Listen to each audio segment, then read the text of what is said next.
Okay, I just have to get this off of my chest. The Avatar franchise is 100% based off of South Sudanese Whoa, people. Literally, phenotypically taken whoa, from that us. makes Tall, sense. lanky, dark, ethereal, Oh, snap, that otherworldly. We're makes not called blue black sense. for no reason. Names like this new character, Barang.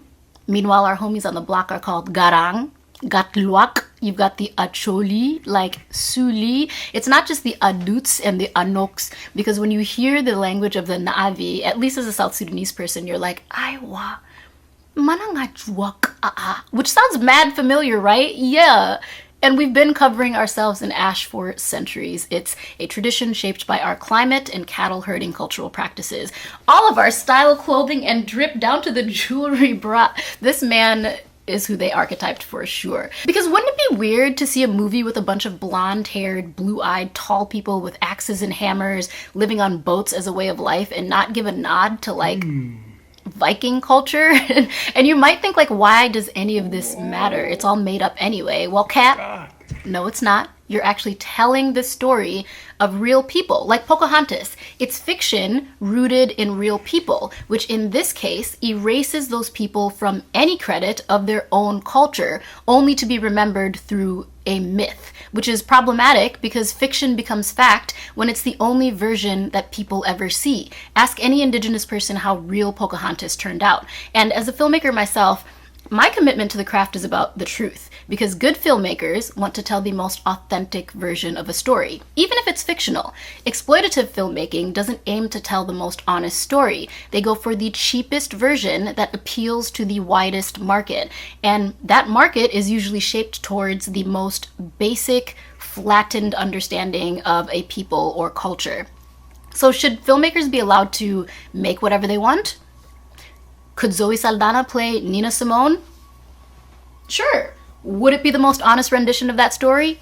Probably not. And why does this matter in context to Avatar? Because it takes the cultural and underdog humanness of a place like South Sudan, the youngest country in the world, which quite literally defied every odd to gain its sovereignty, and attributes all that world building to Hollywood. And I promise you that Hollywood is not building the future. It just continues to cosplay and recycle these types of stories, strips them for aesthetics, repackages them with CGI, AI, and then calls it innovation. But this is why I love AI, because it is democratizing means of production. So I don't have to wait for my story to be greenlit, or worse, stolen and repackaged by the same machine that first told me that it had no value. So if you truly love Avatar and you want to support the real life people Whoa. and culture that inspire that type of storytelling, I would love and appreciate your follow and Yo.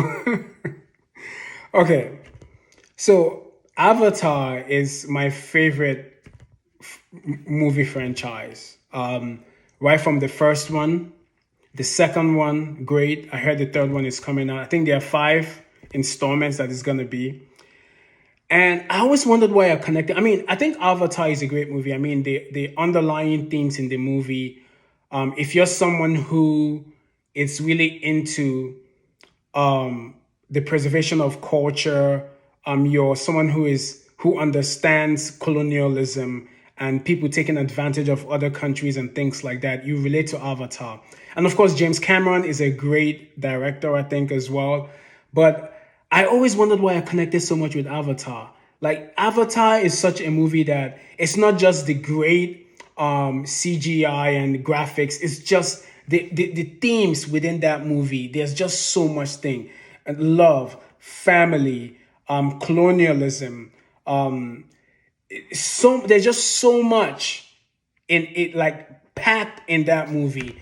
And now I know why I felt so connected. I felt a very good attachment to that movie. Is because, and I believe the lady, the South. Now I think, now I'm like, my brain has just, it's like something exploded, because it is the everything about Avatar.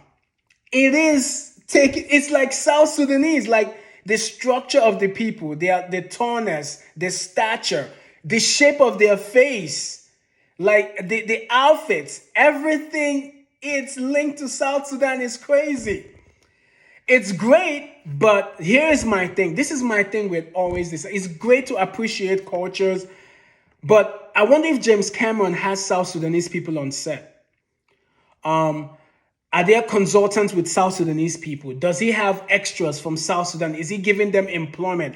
Are they getting any benefits from this? That is always my question. If they are not, then it's wrong. It's wrong. The great thing to do is to involve them within the movie. If you're taking from their culture, you're taking from their personality. I've never heard South Sudan being mentioned in any Avatar movie. Now I'm going to be mindful. I'm going to be watching out for it. Because I absolutely, and I agree with the lady, I agree with her. A lot of things from that movie, it is taken from South Sudanese culture.